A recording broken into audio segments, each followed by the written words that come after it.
Mead by the fireside is a fantastic pleasure, and good mead is really rare but easy to make. Today we finish our series sharing the secrets of a really good dessert mead.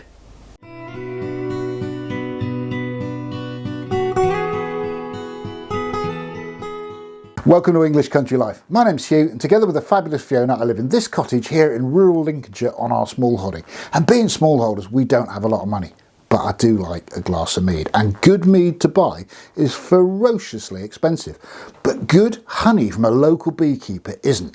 And what I wanted to do was set out to share the secrets of how to make a really top quality mead from fantastic local honey. It's a two-part series. Part one showed everything about how to get a fermentation going, and I'll put a link to that up above. In today's episode, we're going to take that fermented mead sat in a demijohn, we're going to make sure that it's clear, we're going to get it into bottles, we're going to seal it up, label it, and do all that part of the process. So let's get started. A lot of the regular viewers of this channel know that Fiona got horribly injured at the beginning of this year, so this mead has actually been in the demijohn for 10 months. I have racked it off a couple of times, but the fact that we use vegetable glycerin in the airlock, which doesn't evaporate like water does, has actually saved this batch. And it's a tip I learned from James over at Happy Homestead. You can check out his channel on YouTube. It's fantastic for wines and meads and beers. But this vegetable glycerin is 10 months old, not evaporated one jot, and has saved this batch of mead. So big thanks to James.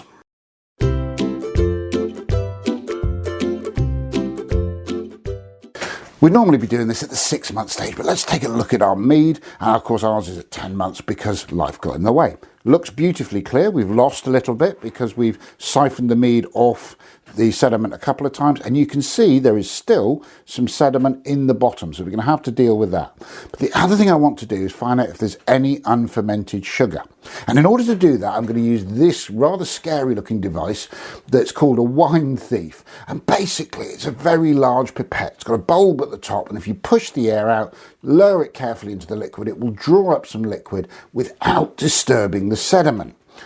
I'm then going to put it into the vial on the right, which is a measuring cylinder, and I'm going to check using the hydrometer, which is a weighted stick with a scale on it, whether there's any unfermented sugar. If it reads at 1.000, it's pure water effectively. Anything higher has dissolved sugars in the liquid, so that's what we're looking to check for. So, wine thief in, squeeze the bulb before we put it in so we don't force bubbles through the liquid. Release the bulb and it draws up some of the liquid. Always good to have a taste test at this point as well. We'll put that into the measuring cylinder, do that 2 or 3 times until we've got enough liquid, and then we'll put in the hydrometer. And you can spin the hydrometer if you find that bubbles are affecting the reading on it. Our reading here is 1.018, and that indicates there's some unfermented sugar in the liquid, which is what we're aiming for here. We've put enough honey in that the yeast will stop fermenting before all the sugar has gone, and it doesn't create such a dry mead. The risk of that though is fermentation could restart in the bottle. Fermentation gives off gas, and that's why you hear the horror stories of people's bottles exploding at a later point, etc. So we're going to deal with that. First things first though, get the joy of the wine thief is with a funnel back into the liquid. We can carefully return our mead to the demijohn, not going too fast so we don't disturb the sediment. And it's a great way of testing without messing up your brew. Now we need to siphon off from that sediment. My wine siphon has a tap on one end, which means I can suck some mead into the pipe and then close the tap. The other end has a solid section and a closed cup at the bottom. And that cup means I cannot draw sediment up directly from the bottom of the demijohn. It's a clever little device. I do one more thing just to make it safer. I put a clothes peg on that stiffened section of pipe, and I put it on in such a way that I cannot bang the siphon into the sediment at the bottom of the demijohn. Now I'm going to have to go careful for the last inch or two to make sure that they don't draw that sediment up. The process then is to suck some mead into the pipe, close the tap, put it over a clean, empty, sterile demijohn and open the tap. And what happens then is that gravity makes the mead in the pipe fall out into that empty demijohn. That creates a vacuum. The vacuum draws more mead up from the top demijohn, and on we go. As I mentioned, as we get to the last part, you have to tilt the demijohn just to very carefully draw up most of the mead, but we'll always lose a little bit in racking off. This step's optional, but what I'm doing is using a wine filter here. Let me show you how it works. I'm holding it upside down and I'm taking off this clip-on section that sits on an empty demijohn. What I'll then do is take out this threaded section. It's going to make more sense in a minute, but there's a threaded section here which holds the whole lot together, and then there's a mesh. But you can't see the filter because the filters are disposable, and the filters are like a compressed piece of paper, almost like blotting paper, quite rigid. They go in here, and that's into the top of the filter, remember. We're looking at this upside down. It's supported by this black mesh that clips in place, and then the whole lot is held firmly together by this threaded section. Finally, what happens is you put this clip-on white piece back on, and that sits in the neck of a clean empty demijohn, as you can see here.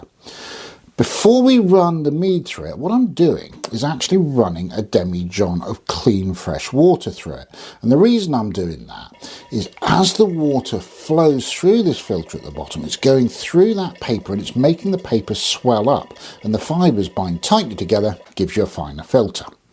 Once I've done one demijohn through it, then it's time for the mead. Suck some mead into the pipe, and it's that same old siphoning effect, and it runs through quite quickly. If the mead is cloudy, it'll run slowly. And again, what you have to do here is tilt your demijohn to get the last drop. There's no sediment, so we can be really aggressive, make sure we get every last drop of mead.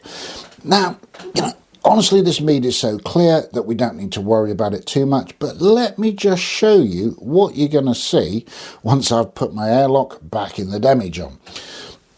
That's the inside of the filter. You can see there is some brown stuff on it that's come out. On a slightly murkier mead, you would see a lot of build-up there that's not gone through.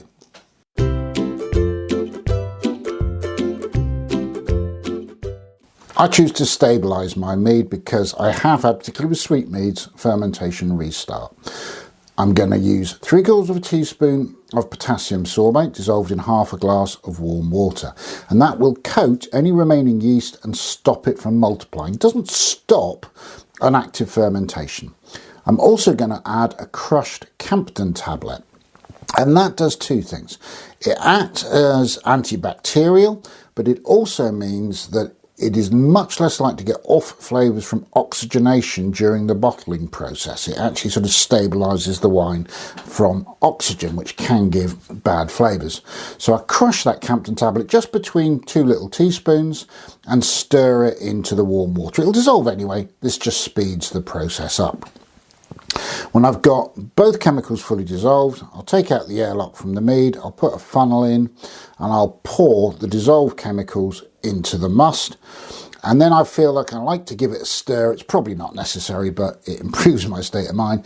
And I use a long, clean meat skewer because it goes nicely in the neck of the demijohn and lets me stir everything up.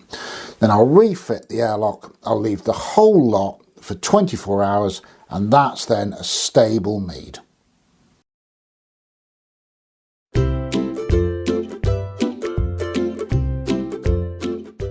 24 hours later, we can go over the bottling process. I'm using the siphon to transfer the finished mead into the bottles, and I use half bottles for mead. One of the joys of a siphon is you can run the mead down the side of the bottle during the bottling process, and a lot of people get very worried about oxygenation of products during the bottling process. Honestly, if you've used a Campden tablet, it isn't too much to worry about. You can just simply use a funnel, but we'll do it this fancy way just for fun. Once I've got the mead into the bottle, I'm going to use a corking gun to cork them. You put a clean waxed cork into the chamber, grip the handles, and then they will grip the neck of the bottle. Change your grip, push down firmly, and it drives that cork right into the neck of the bottle. Then I'm going to use these things called shrink caps, and they get smaller under heat. You put them on the neck of the bottle, and it's really just for a bit of swank. It's not to make sure that no one's interfered with your mead. I used to dip them in hot water, but someone told me about using a heat gun, and I've tried it recently, and I really like it as a process.